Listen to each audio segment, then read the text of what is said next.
اب بندے نے التجائیں شروع کر دی. اس نے کہا کہ مالک بھی تو ہے, رحمان بھی تو ہے, رحیم بھی تو ہے, عبادت بھی تیری کرتے ہیں تو مدد بھی تو تجھی سے مانگنی ہے نا. اب مہربانی فرمانا اہدنا الصراط المستقیم, ہمیں سیدھا راستہ دکھا دے. صراط الذین انعمت علیہم, ان لوگوں کا راستہ دکھانا جن پر تو نے انعام کیا ہے. غیر المغضوب علیہم ولا الضالین, ان کے راستے پہ نہ چلانا جن پر تیرا غضب ہوا, جو گمراہ ہو گئے ان کے راستے. تو نماز میں جب ترجمے پر آپ کا غور ہوتا ہے تو آپ کا تو دل خود بخود لگ جاتا ہے, شوق بڑھ جاتا ہے آپ کا. تو اتنی چیزیں ہم زندگی میں یاد کرتے ہیں, تو اگر ترجمہ بھی نماز کا یاد کر لیں اور پھر شوق سے پڑھیں تو آپ یقین کریں طبیعت کھینچی چلی آئے گی. ہمارے یہاں کچھ لوگ نماز پڑھتے ہیں پر بڑی لاپرواہی سے پڑھتے ہیں, کبھی ادھر دیکھتے ہیں, کبھی ادھر دیکھتے ہیں, کبھی بال سہلاتے ہیں. وہ میں نے دیکھا ہے سجدے جا رہے ہیں تو سیانے سیانے بندے کبھی کپڑے کو چھیڑ رہے ہیں, کبھی جگہ کو چھیڑ رہے ہیں. میرے نبی کریم صلی اللہ تعالیٰ علیہ وسلم نے فرمایا ان لوگوں کا کیا حال ہے جو اپنی نماز میں نظریں آسمان کی طرف اٹھاتے ہیں, رکوع سے اٹھے تو اوپر دیکھنا شروع کر دیا, کیا حال ہے ان کا. اور پھر حضور نے ایک موقع پر تو سختی فرمائی, فرمایا جو نماز پڑھتے اپنی نظریں آسمان کی طرف اٹھاتا ہے وہ باز آ جائے, ورنہ ایسا نہ ہو کہ رب اس کی آنکھیں ہی چھین لے. وہ باز آ جائے اس کام سے. خشوع کے ساتھ نماز پڑھے, عاجزی کے ساتھ نماز پڑھے, اس کا دل لگا ہوا ہو نماز کے اندر. میرے نبی پاک صلی اللہ تعالیٰ علیہ وآلہ وسلم کے غلام حضرت انس بن مالک رضی اللہ تعالیٰ عنہ فرماتے ہیں کہ رسول پاک صلی اللہ علیہ وسلم نے مجھ سے فرمایا تھا کہ بیٹے نماز میں ادھر ادھر دیکھنے سے بچو, کیونکہ فرمایا نماز میں ادھر ادھر توجہ کرنا یہ بندے کو ہلاک کر دیتا ہے. ہلاکت ہے اس میں اگر تم نے ادھر ادھر توجہ ہوگی. نماز تم مالک کی بارگاہ میں کھڑے ہو اور تم دیکھ ادھر ادھر رہے ہو. تو ایک تو نماز عاجزی کے ساتھ. پھر فرمایا والذین ہم عن اللغو معرضون, وہ لوگ جو فضول باتوں سے, لغویات سے اپنا منہ پھیر لیتے ہیں, فضولیات سے. ہمارے ہاں نا بہت سارے لوگ ایسے ہیں جو بلا وجہ ان چیزوں میں دلچسپی لیتے ہیں جو ان کے مطلب کی نہیں ہے. ان کے مطلب کی مطلب آپ کسی سے ملنے کہتے ہیں کیا حال ہے, ٹھیک ہے جی. بچوں کا کیا حال ہے, ٹھیک ہے. بچے کتنے ہیں؟ تو بھئی آپ کو جب پتہ ہی نہیں تھا کتنے ہیں تو حال کیوں پوچھا آپ نے؟ آپ کرتے کیا ہیں؟ آپ کا بڑا بھائی کیا کرتا ہے, چھوٹا بھائی کیا کرتا ہے, ابا جی کیا کرتے ہیں؟ تو یہ آپ کے مطلب کی بات نہیں. آپ مطلب کی مقصد کی بات کریں, بے مقصد باتوں میں الجھنے کی ضرورت نہیں ہے. دیکھیں اپنا ادارہ میں چلاتا ہوں, اپنا گھر آپ چلاتے ہیں, اپنی ڈیوٹی آپ کرتے ہیں. آپ کو زیادہ بہتر پتہ ہے کہ آپ اپنا گھر کیسے چلا رہے ہیں. مجھے زیادہ بہتر پتہ ہے کہ میں مدرسہ مسجد, مجھے زیادہ بہتر پتہ ہے اس کے اندر کون سی اصطلاح کس طرح کرنی ہے, یہ مجھ سے زیادہ بہتر کوئی بندہ جانتا نہیں. اب ہم کیا کرتے ہیں, جب ہم دوسرے کے کام میں مداخلت کرتے ہیں تو دو نقصان ہوتے ہیں. ایک تو اس کے ساتھ ہمارا رائے کا اختلاف ہو جاتا ہے, اور دوسرا ہمارے اپنے بہت سارے کام رہ جاتے ہیں کیونکہ ہماری توجہ ہی دوسرے کی جانب تھی, اپنے بڑے سارے کام رہ جاتے ہیں. اس لیے بہت ساری ایسی چیزیں ہیں جن میں بلا وجہ کوئی مقصد نہیں. ہم پرانے لوگوں سے باتیں سنا کرتے تھے, ہمارے بزرگ کہا کرتے تھے جڑے پنڈ جانا نہیں, جڑے پنڈ جانا نہیں ہوتا راہ پوچھنے دی کی لو. لغویات میں نہ الجھے, فضولیات میں نہ الجھے, یعنی ٹو میں رہنا, ٹو میں. آپ یقین کریں میں نے پرسنلی طور پہ اس چیز کو محسوس کیا ہے کہ ہمارے بہت سارے اہم حقوق صرف اس لیے مس ہوتے ہیں کہ ہماری اپنے سے زیادہ توجہ سامنے والے پہ ہوتی, سامنے والے. میں نے دیکھا بڑے بڑے عجیب سوال اور بڑے بڑے انوکھے سوال, مطلب یہ کہ اتنی لمبی چوڑی, اور لوگوں کو بڑا پتہ ہوتا ہے یہ فلاں آدمی جو ہے اس کے بچے کتنے ہیں, وہ بیاہ کہاں پہ ہیں, کس کس علاقے میں ان کی شادیاں ہوئی ہیں. اتنی تفصیلات کی ہمیں ضرورت نہیں ہے. ہم سے تو ہمارے بارے میں پوچھا جائے گا, تو ہمیں اپنا معاملہ بڑا صاف ستھرا. دیکھیں کیا سونی بات کی مدینے والے رسول نے, قربان جائیں حضور کے جملوں پر. ایک شخص نے پوچھا حضور سونا اسلام کون سا ہے، خوبصورت مسلمان کون ہے؟ تو نبی پاک صلی اللہ علیہ وسلم نے فرمایا وہ خوبصورت مسلمان ہے جو بات اس کے مقصد کی نہیں بے معنی ہے وہ بات وہ چھوڑ دے، بے مقصد باتوں سے الجھنا جو بندہ چھوڑ دے وہ مسلمان بڑا سونا مسلمان ہے۔ ہم کمزور اس لیے ہوتے ہیں کہ ہماری توجہ زیادہ دوسروں کی باتوں پر پڑتی ہے۔ کچھ چیزیں ایسی ہوتی ہیں جو ہم نہ فراخ دلی سے بانٹتے ہیں، اور کچھ چیزیں ایسی ہوتی ہیں جو مجبور ہو کر ہم دیتے ہیں۔ کئی دفعہ ایسا ہوتا ہے کہ سامنے والا کچھ زیادہ تکلیف میں ہوتا ہے اور ہمارے پاس بھی وسعت نہیں ہوتی، لیکن زیادہ اجر اسی بندے کو ملتا ہے جو تھوڑی تکلیف برداشت کرے اور سامنے والے کی تکلیف کو دور کرے۔ مدینہ منورہ میں نا قحط پڑ گیا تھا، غلہ نہیں ملتا تھا، تو قحط کے زمانے میں لوگ نا پھر چیزوں کو مہنگا کر کے بیچتے ہیں۔ ہمارے ہاں ایک طرف چینی کی لائنیں لگی ہوتی ہیں اور دوسری دفعہ چھاپا پڑتا ہے، پورے کے پورے گودام بھرے ہوئے نکل آتے ہیں، لوگ مصنوعی قلت پیدا کر دیتے ہیں۔ حضرت عمر فاروق رضی اللہ تعالیٰ عنہ کے زمانہ نور میں قحط پڑ گیا تھا، گندم کا دانہ اس طرح ہو گیا تھا جس طرح سونا ہے۔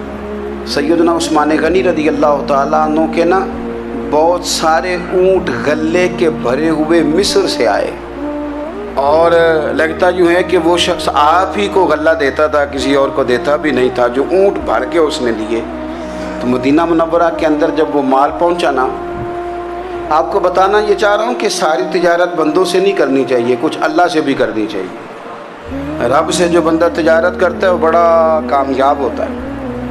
وہ غلے سے بھرے ہوئے اونٹ آپ کے پہنچ گئے تو تاجر آئے، انہوں نے آگے کہا عثمان ہم کھول کے نہیں دیکھتے کہ اندر مٹی ہے کہ سونا ہے، اور یہ بھی نہیں پوچھتے آپ نے کتنے کا خریدا ہے، آپ کی زبان پر اعتبار ہے، آپ نے جتنے کا مال لیا ہے نا ہم ڈبل دیتے ہیں، آپ ہمیں دے دیں۔ آپ فرمانے لگے نہیں مجھے زیادہ نفع ملتا ہے۔ انہوں نے کہا 2 گنا، فرمایا نہیں زیادہ ملتا ہے، کہا 3 گنا، فرمایا زیادہ ملتا ہے۔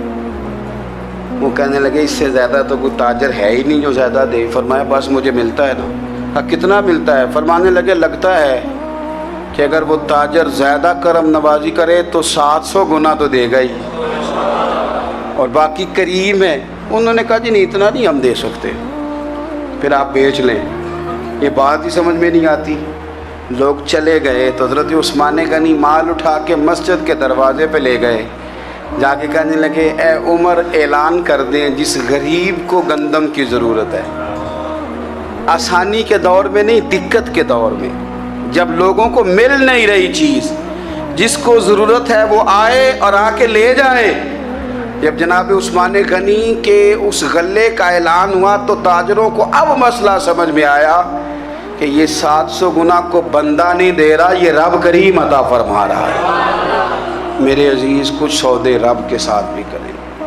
اگر کوئی بڑا ضرورت مند دروازے پہ آ جائے نا تو پھر اپنا نفع نقصان نہیں سوچنا، پھر تو رب کے ساتھ تجارت کرنی ہے۔ ضرورت مند کی ضرورت کا لحاظ کرنا یہ نہ مسلمانوں کے ایک دوسرے کے قریب کرے گا۔